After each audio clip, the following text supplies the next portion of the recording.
안녕하세요, 유승입니다. 오늘은 자존감 낮추는 말버릇이란 제목으로 여러분들과 함께 하겠습니다. 어떤 상황에서도 이제 좋은 면을 이렇게 무의식적으로 해도 좋은 면을 이렇게 찾고 좋은 기분을 누리려는 그런 사람이 있고, 자기도 모르게 나쁜 상황을 계속 지향하는 사람들이 있어요. 습관이죠. 예를 들어서 이제 누가 집을 샀다는 거예요. 친구가 집을 샀다 그러면 어머 너무 좋겠다, 너무 축하해 라고 얘기하는 사람이 있고, 아니 지금 이렇게 막 이게 집값 떨어질 때 집 사서 괜찮니? 이렇게 얘기하는 사람이 있죠. 여러분들은 이제 어느 쪽이세요? 대표적으로 좋은 상황을 좋게 끌고 가는 습관이고, 나쁜 말만 이제 습관적으로 하는 사람이 있어요.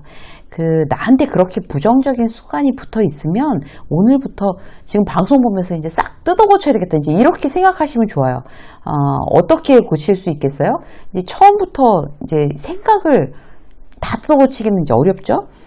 일단 말만 억지로라도 이렇게 바꿔본다 라고 훈련하면 대단히 생각이 따라서 긍정적으로 변하게 됩니다. 그래서 말이 그만큼 중요한 것 같아요. 일상에서 소소하게 쓰는 말투, 평소에 이제 부정적인 말을 긍정적으로 지속적으로 바꾸는 훈련, 그런 연습들이 우리한테는 대단히 자존감에 관한 아주 중요한 요소가 됩니다.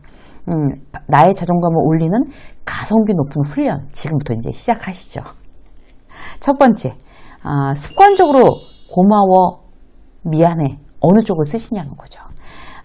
특히 이제 어른들의 경우에 습관적으로 고맙다는 말을 하는 그런 분들 주변에서 이제 보시죠, 여러분.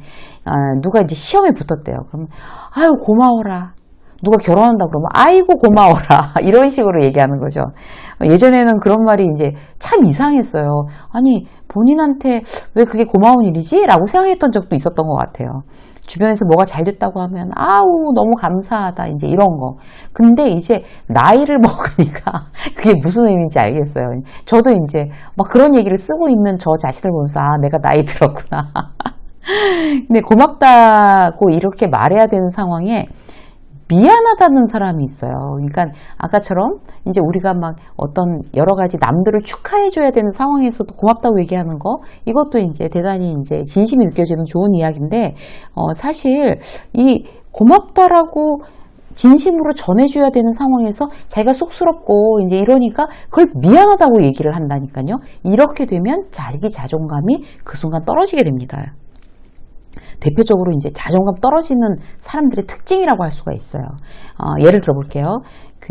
이건 제가 이제 지난번에 스타벅스에서 막 이제 원고를 쓰고 있는데 옆 테이블에서 제가 직접 이제 본 거예요.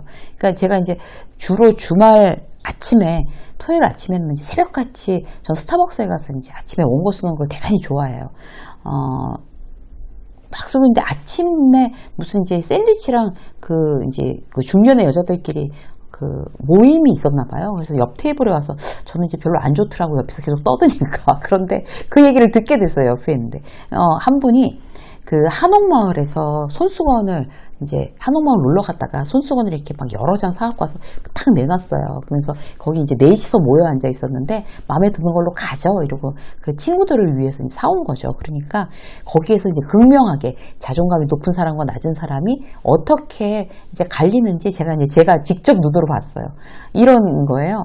어머 나 이런 거 너무 이제 그게 막 어떤 우리의 뭐 한복 무늬 뭐 이런 어떤 그런 느낌, 그런 이제 전통 문양 이제 이런 거니까 나 이런 거 너무 갖고 싶었는데 필요했는데 고마워 라고 이야기하는 친구가 있었어요. 근데 어떤 친구는 미안해, 나 아무것도 안 사왔는데 너무 미안하다, 고맙다는 얘기도 안 해.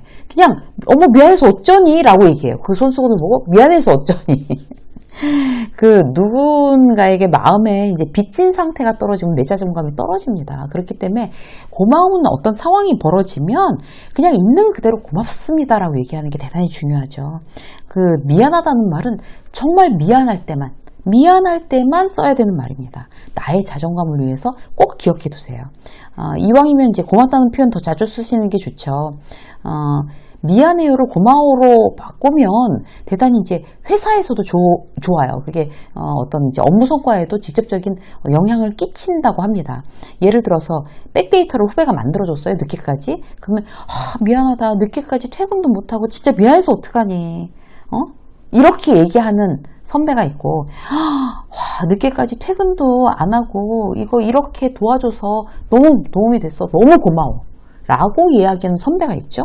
자, 이게 어떤 가능한, 나한테 고마운 일을 해준 사람한테는 정말 고맙다라는 표현을 훨씬 더 많이 쓰시는 게 좋아요. 미안하다보다는. 그게 훨씬 더 긍정적인 영향을 나도 받고 끼치기도 한다는 얘기죠. 자, 두 번째. 상대방의 고민에 대한 나의 리액션이에요. 걱정하지 마, 신경 쓰지 마, 이렇게 이야기할 거냐, 잘 될 거야 라고 이야기할 거냐. 이것도 대단히 자존감이 낮은 사람과 높은 사람의 차이입니다. 지금부터 여러분, 분홍 코끼리를 절대로 머릿속에다가 지금 상상하시면 안 돼요. 분홍 코끼리 절대로 생각하시면 안 돼요. 제가 이렇게 얘기를 하면 여러분들 머릿속에 분홍 코끼리가 떠오릅니다. 이게 바로 이제 우리의 이제 뇌의 어떤 이제 성격인데요. 만약에 누군가가 걱정거리를 우리 안에 막 털어놨어요.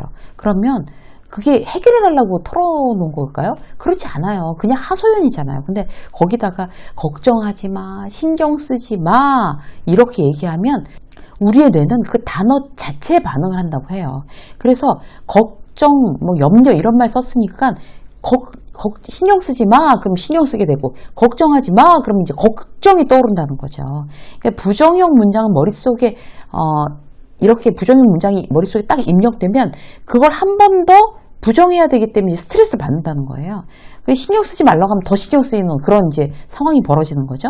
가능하면 긍정적인 단어를 골라서 뇌에 입력해주는 사람을 곁에 두는 게 내 자존감도 높아지고, 그리고 나도 그런 말을 써야 나의 자존감이 높아진다고 합니다. 이제 이런 거죠. 이제 직장 상사 때문에 있는 대로 이제 열받고, 이제 직장 상사하고 상황이 이제 되게 안 좋은 것 때문에 막 술 마시면서 막 본인이 걱정하고 이제 근심하면서 이제 나한테 그런 걸 털어놨어요. 그러면 걱정하지 마, 뭐 염려하지 마, 이렇게 얘기하는 게 아니라 괜찮아질 거야. 회사에서 그럴 때 있어. 금방 괜찮아져. 이렇게 얘기하는 게 훨씬 더 상대방의 긍정적인 영향을 끼치는 좋은 이야기가 되겠습니다. 그리고 이제 그런 상황에서 아니야, 오히려 좋은 일이야, 그 자리에서 다 오픈하고 풀었잖아, 이렇게 얘기해 주는 거죠. 오히려 좋은 일이라는 긍정적인 이야기를 뇌에다가 입력시키는 게, 이게 상대에게도 나에게도 대단히 좋은 영향이라고 하는 거죠. 자, 또 한 가지 볼까요? 여러분들은 이제 부러울 때 그 뉘앙스에 굉장히 신경을 쓰셔야 돼요. 부럽다를 막 한탄하면서, 정말 나의 상황을 한탄하면서 부럽다 이러냐, 아니면은 너무 잘됐다, 부럽다 라고 하느냐. 그러니까 첫 번째 거는 어떤 자기 칭찬의 한탄의 어떤 부정적인 뉘앙스고, 두 번째 부럽다 뭐 이거는 정말 축하와 응원의 부럽다잖아요. 이게 대단히 중요한 어떤 우리에게 영향을 미치는 게, 자기 신세 한탄하는 것처럼 부럽다고 하는 거는 기본적으로 부정적인 뜻을 품고 있기 때문에 나의 자존감을 떨어뜨립니다. 저 사람은 저렇게 잘 되는데 나는 이거 뭐 하고 있는 거지? 라고 생각한다는 거죠. 그래서 그런 어떤 신세한탄의 마음이 숨어 있는 거, 대단히 나의 자존감을 떨어뜨리는 건데, 나도 정말 열심히 해서, 만약 예를 들어서 지금 뭐 집을 샀다거나, 아니면 뭐 굉장히 빨리 특진을 했다거나, 그런 이제 친구를 보면서, 누구야, 정말 너무 부럽다, 너 얼마나 좋냐, 너 정말, 야, 끝내준다, 정말. 너무너무 부럽다. 이렇게 해주는 거는 나도 열심히 해서 저 친구처럼 빨리 집을 사거나 뭐 진급하고 싶어, 이런 어떤 마음으로 진심을 다해서 이제 잘 됐다라는 어떤 그런 축하의 메시지를 부러움을 담아서 표현을 하게 되면, 그게 결국 나의 어떤 자존감을 떨어뜨리거나 그렇지 않고 오히려 굉장히 긍정적인 영향을 끼친다는 거죠. 상대방의 어떤 좋은 일을 진심으로 같이 느끼고, 그 긍정적인 기운, 거기 얼마나 정말 좋은 에너지가 있겠어요. 당장 축하할 일을 축하할 일이 생긴 그 친구의 옆에 이렇게 있으면 그야말로 긍정적인 에너지가 막 오는 거잖아요.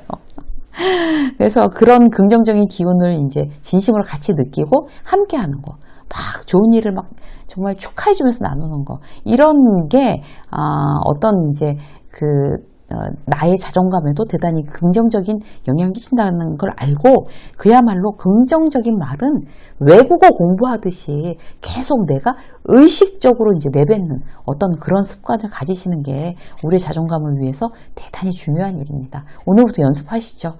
우리의 자존감을 올리는 말, 그리고 낮추는 말을 이제 아예 딱 걷어내시고 올리는 말에 집중한다. 이렇게 결심하시면 좋을 것 같습니다. 미세 매직 장석 여기까지 하겠습니다. 고맙습니다.